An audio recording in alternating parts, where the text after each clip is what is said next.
पानी और रूह से पैदा होने का क्या मतलब है? बाज़ औक़ात हम दोबारा पैदा होने वाले मसीहियों के बारे में सुनते हैं और कुछ ईमानदार ख़ुद को दोबारा पैदा होने के तौर पर बयान करते हैं। ये फ़िक्रा कि दोबारा पैदा हुआ कहाँ से आया और इसका क्या मतलब है? यूहन्ना की किताब 3 बाब में दोबारा पैदा होने के अल्फाज ख़ुद यीशु मसीह की तरफ से आए हैं जब वो एक यहूदी मज़हबी रहनुमा निकोदेमस को समझा रहा है कि खुदा की बादशाहत देखने के लिए आपको क्या करने की ज़रूरत है। आए एक हवाला में देखते हैं।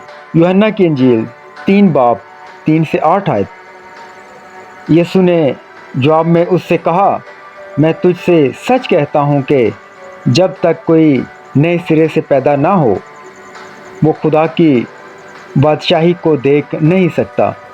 निकोदेमस ने उससे कहा, आदमी जब बूढ़ा हो गया तो क्यों कर पैदा हो सकता है? क्या वो दोबारा अपनी माँ के पेट में दाखिल होकर पैदा हो सकता है?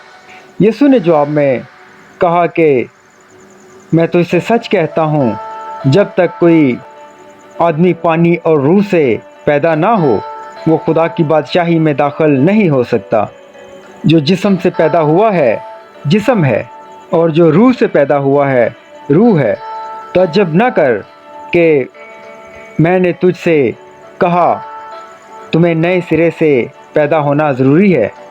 हवा जिधर चाहती है जाती है और तू उसकी आवाज़ सुनता है मगर नहीं जानता कि वो कहाँ से आती और कहाँ को जाती है। जो कोई रूह से पैदा हुआ ऐसा ही है। पानी और रूह यीशु मसीह की दोबारा पैदाइश होने की वजाहत में वो कहते हैं कि हमें पानी से पैदा होना चाहिए और रूह से।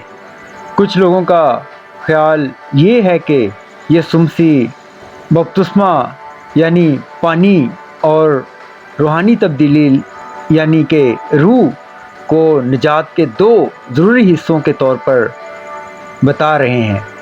कुछ लोग ये समझते हैं कि पानी यानी कि जिस्मानी पैदाइश और रूह जो है रूहानी पैदाइश की तरफ इशारा करते हैं।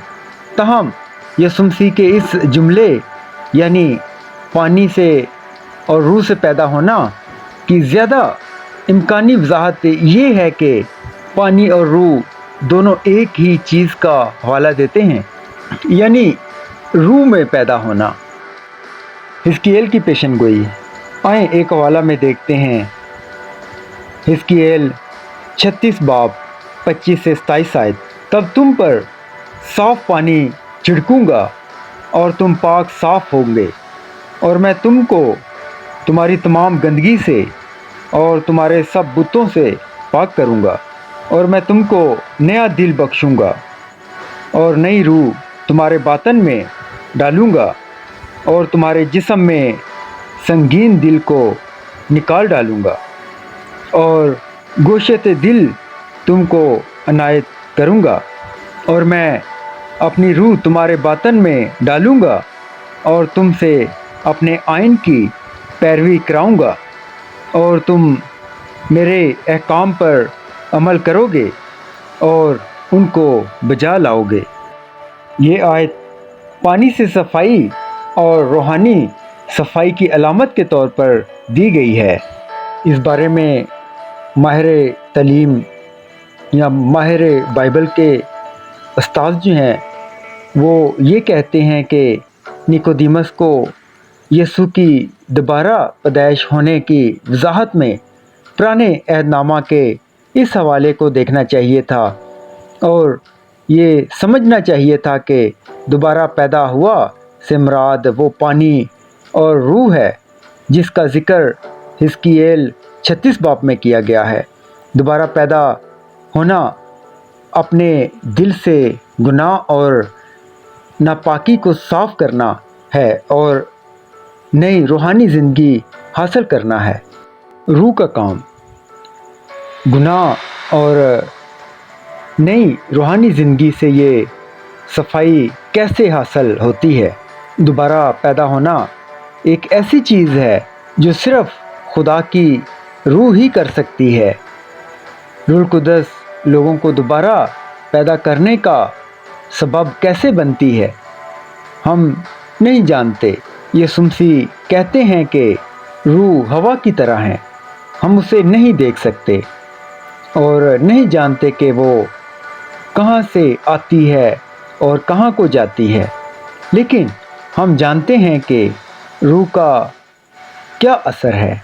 हवा की तरह हम रूह और कोई रूह के दरमियान फ़र्क महसूस कर सकते हैं। हर वो शख्स जो फिर पैदा हुआ है, यानी पानी और रूह से, रोशनी और सच्चाई तलाश करता है और मसीह के पास आता है। आइए इस बारे में एक हवाला देखते हैं। यूहन्ना 3:21 आयत, मगर जो सच्चाई पर अमल करता है वो नूर के पास आता है ताकि उसके काम ज़ाहिर हों कि वो खुदा में किए गए हैं। रूहानी मौत। तहम जो लोग दोबारा पैदा नहीं हुए वो मसीह के पास नहीं आते क्योंकि उन्हें डर है कि मसीह यीशु उनके बुरे कामों को बेनकाब कर देंगे जो उन्होंने किए हैं।